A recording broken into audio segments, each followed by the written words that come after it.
Morning Blues for Wednesday, the 29th of January 2025. With January almost over, Chelsea need to act now if they want to salvage their season. And this is the three things Chelsea must do in the transfer window before deadline day. I want to hear your thoughts in the comments below on this issue. I'm Daniel Childs. Hope you're doing really well. If you're new around here, please like if you like the sound of what we're going to be talking about and are a Chelsea fan and want to support the Son of Chelsea community. Regular content around Chelsea Football Club on this channel. So please do subscribe, turn those notifications on so you don't miss any of the content, whether it be match, preview, collabs, interviews, or of course the madness of transfers, which could still happen between now and transfer deadline day. So we're going to jump into it. I'm going to give you the three things that Chelsea must do. And as I said already, let me know whether you agree, disagree.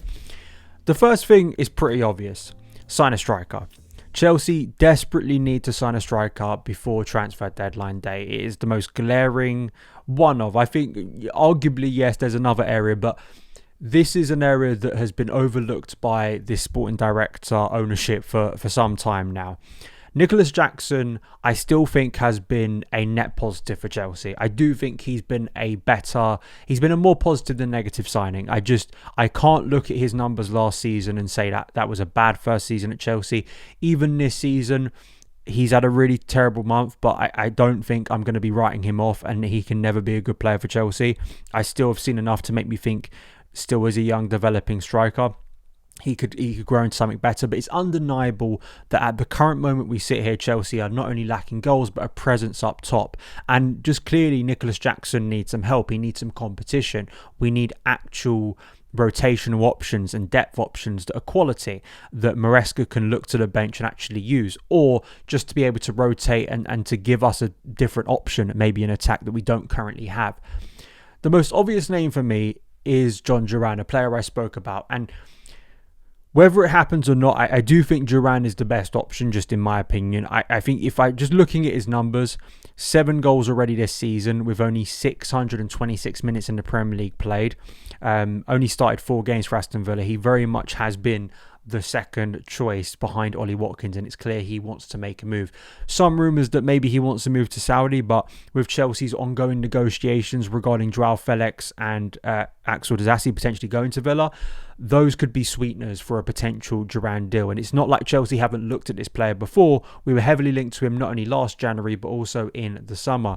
If you look at his season performance with those 626 minutes played just in the Premier League per 90, he ranks very highly. 1.01 goals, XG 0.70, XG on target 0.80, non-penalty XG 0.70. He's taking just over 4 shots a game and 2 shots on target. So with not a lot of minutes, and people have kind of argued whether he's outperforming his numbers, which in some ways he is.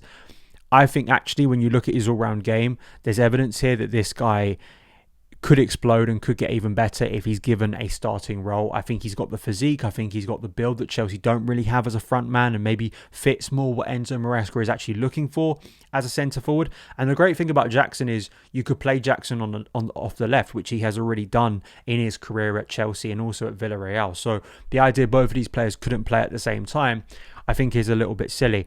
And because of the sticker shock of potentially Chelsea signing him for like 80 to 70 million, we mentioned here that Chelsea in the summer spent 50 million on Pedro Neto from Wolves and 45 million for Joao Felix. 2 players who I don't think have radically improved us. I like Neto more than Felix, but it says a lot that Felix of 45 million could already be leaving the club this window. So I don't really think we have much room or kind of legitimacy to kind of complain about fees when we have spent a lot on this area, especially the attacking area. We failed to upgrade. So now you're in a position where you're going to have to probably overspend whoever you look at this window. Of course, Liam Delap is another one that's been talked about. Evan Ferguson from Brighton potentially on loan.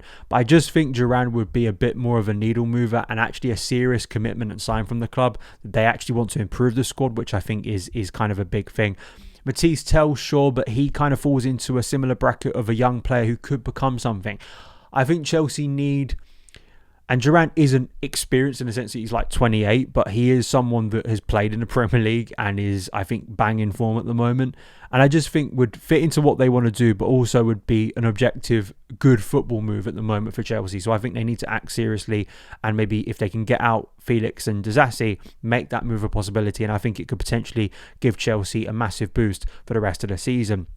The second thing is also quite obvious.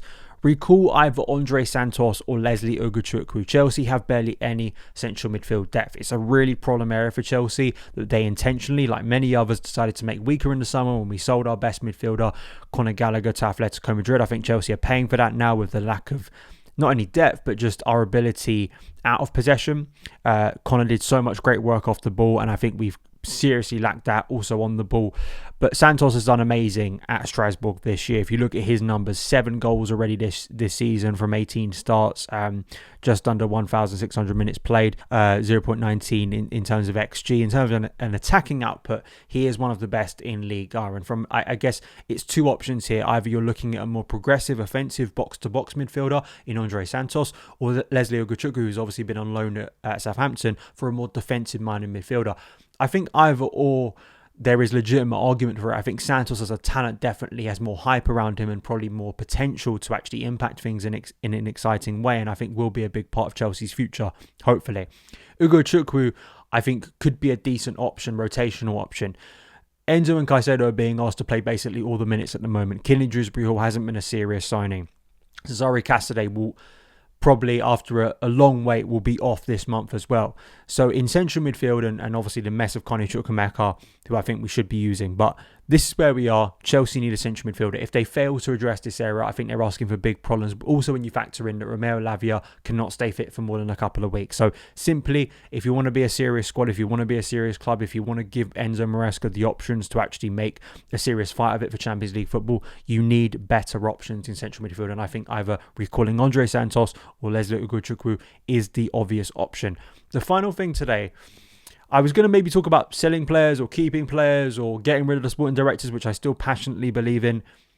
We're going to do another recall because it's the other obvious area of problem for Chelsea. This is the most unlikely, but I'm going to say it because it's my honest opinion and this is my show. I'm telling you the things I would do if I was a sporting director. And that is recall Georgia Petrovic.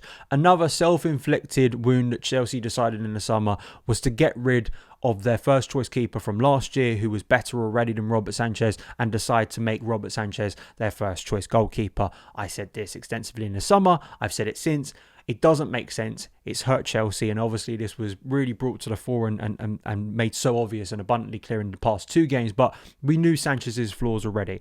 Chelsea will not be able to keep clean sheets. They will consistently be undermined by Robert Sanchez week in, week out.